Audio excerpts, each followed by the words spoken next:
Good morning, good afternoon, or good night, and welcome to Command Power, the show in which we discuss all things Magic the Gathering with a focus on Commander.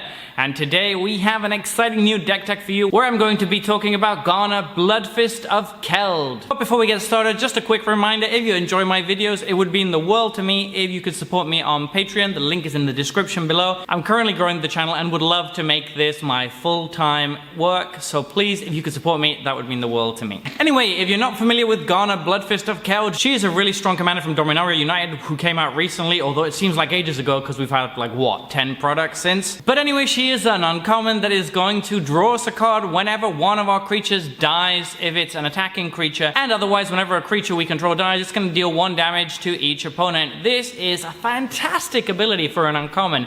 It's going to refill our hand, keep it always ready to apply more pressure, and it's very suitable for an aggro token build with sacrifice elements in there to make sure we draw cards when we need to and to make sure we deal damage to our opponents when we want to close out the game. So without further ado, let's get started. And the first creature in the deck is Anax, Hardened by the Forge. We have lots of high power creatures, so those are going to give us lots of tokens. The tokens get to attack and be sacrificed to draw more cards thanks to Garna, so this is just going to provide a steady stream of bodies. Anger is nice. We have many ways to get it into the graveyard easily by sacrificing, and then all of our stuff is going to attack immediately and let us draw more cards. Battlecry Goblin works pretty well with the Goblin sub-theme in the deck. It's also going to make tapped and attacking tokens, which is exactly what the Doctor ordered for this deck.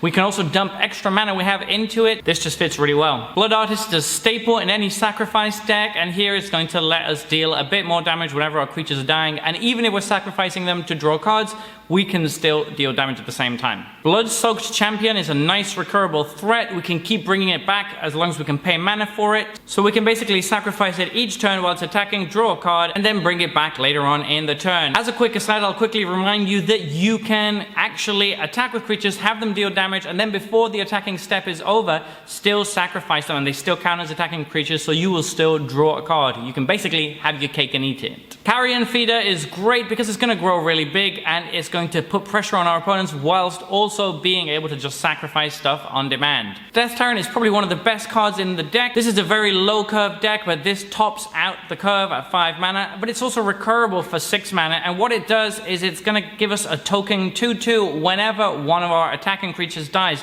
Doesn't matter if those creatures are tokens, so this kind of fuels itself, and all our little 1/1 goblin tokens are suddenly going to become 2/2s and get upgraded. It's very difficult to remove without exile as well, so it's just very strong. But not only that, it also triggers on our opponent's blocking creatures dying, so it makes it really hard for our opponents to just chump block us. This is just an all-star in this deck. Falconwrath Aristocrat is going to put the pressure on in the air, it's going to be difficult to kill, and it's going to be able to make itself indestructible, all while being an on-demand sacrifice outlet for no mana. Flamewake Phoenix works really well in the deck. We have a lot of things with power 4 or greater, including our commander, so it's very trivial to return this, and it gets to attack immediately when we do. Goblin Rabblemaster is an absolute beast, as it always is. It can make a bunch of goblin tokens, it can get huge, we can sacrifice those tokens for profit. There's just so much that this card does. Gut True Soul Zealot is one of the best cards in the deck, again, because when we attack we can immediately sacrifice one of those tokens that we're attacking with, and then draw a card and get a 4/1 that's tapped and attacking, which we can then also sacrifice to draw another card if we need to. So it just upgrades one of our creatures, and then it can keep using that fodder, and it's just very good. It synergizes so well with the deck.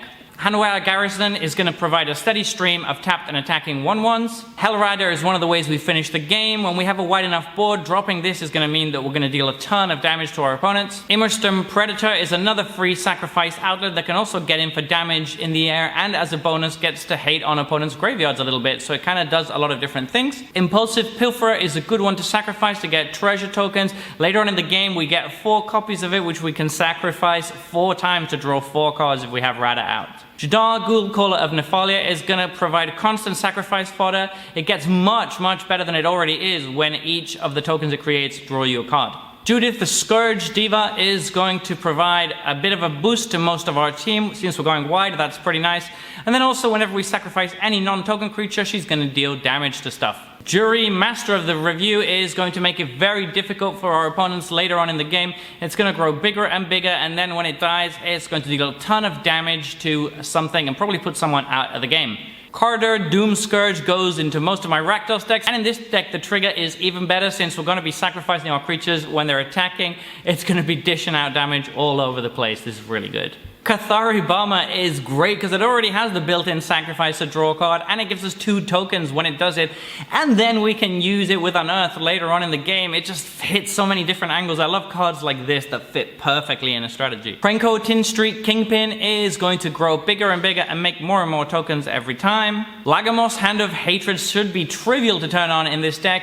Just the fact that it makes the token would already probably be good enough, but then when we have the tutor ability added in, which should be so easy to trigger, it means that it's an auto-include in this deck. Legion Warboss is great without ever having to attack. Of course, we can also still attack with it and mentor something, but in the meantime, it's going to pump out a 1/1 every turn. That's good enough for this deck. Loyal Apprentice is a great one with your commander. It's going to let you create a creature that can attack immediately, and then you can just sacrifice to draw a card, so what's not to love? Mahadi Emporium Master is going to make so many treasure tokens in this deck, it's going to be absolutely ridiculous. Mayhem Devil is another kind of pinger effect. We have a few ways to amplify all of these, so they're particularly good in this deck. Morbid Opportunist is going to let us refill on cards for when we don't have our commander out. Now the Trader is just a great recurable creature that can ping in for 1 damage every turn. Orcus Prince of Undeath is really flexible. It fills out the top end. If we pay a lot of mana into it, we can wipe the board at the expense of some life. We can also just bring back a bunch of our creatures to try to swing for lethal. It's just very good to have as a top end. Phoenix Chick is not only adorable, it's a nice little bit of recursive damage that you can also sacrifice for value whenever you need to. Siege Gang Lieutenant is going to be really good in this deck. We have so many goblins that it's very, very trivial to just start dealing a bunch of damage with this. It's also another sacrifice outlet that doesn't cost any mana and that can be used during combat. Smothering Abomination is going to draw us a ton of cards. We're going to sacrifice something during our upkeep as a downside. That's not really a downside. It also has flying, and every time we sacrifice a creature, we're drawing a card. That is really good in this deck. Sir Conrad the Grim is one of our finishers of choice. It's going to deal so much damage out of nowhere. We can also dump mana into it to deal even more damage since we have so many creatures in our deck. Toroki the Younger has lifelink. It's going to gain a bit of life back whenever we play an instant or sorcery, but that's not why we're playing it. We're playing it because it adds an extra damage to each of our damaging abilities that are non-combat based. That includes our commander, and it includes like 10 or to 15 cards in our deck, so this is going to be fantastic in this show. Woe Strider is another great free sacrifice outlet that can also be recurred later on in the game, so it kind of guarantees that we'll almost always have a sack outlet when we need one. It also comes with a little body that is great to sacrifice during combat. Yeheni is yet another sacrifice outlet. This one can even attack immediately, and it's also going to grow bigger whenever something our opponent controls dies, so it's just very good all around. And finally, Zulaport Cutthroat is another way to bleed our opponents whenever our creatures die. Moving on to instants, we have Bid Devil, which is a classic piece of removal in any Rakdos deck. Blood for the Blood God is going to be great as a late game way to refuel our hands. There's going to be a lot of creatures dying in this deck. It's going to come down for really cheap. We're going to draw 8 cards if we ever are out of cards.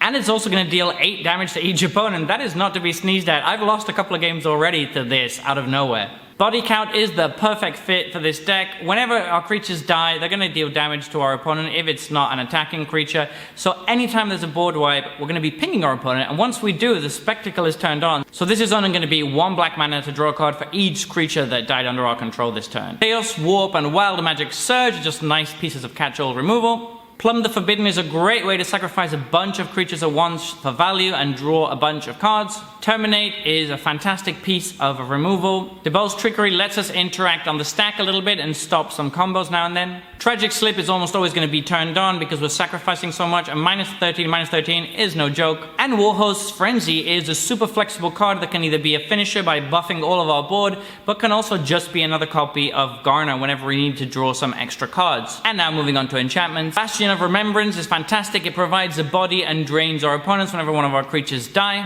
Dark Prophecy is a great one for drawing cards and refueling, but do be careful because it is very possible to completely destroy yourself when you take so much damage from this. Dictate of Erebos is a great one in any Aristocrats deck. It's going to flash in and suddenly all of our creatures are trading for our much bigger opponent's creatures. Goblin Assault is really, really good for providing a constant stream of bodies. It is a little bit awkward with a couple of goblins in the deck that we don't want to be attacking, but whatever, it's a small downside. And anyway, goblins don't care about all that. They just want to fight. Goblin Bombardment is aptly named in this deck since most of the stuff we're sacrificing is going to be Doblins. And for artifacts, here are all of your mana rocks. Not much to say, you need mana rocks, just play them. We'll briefly touch on Crowded Crypt because it's very good in the deck by providing a bunch of bodies late game when we need it to. For sorceries, we have Blasphemous Act, just a board wipe. We do need some of them even though we're basically being the aggro deck.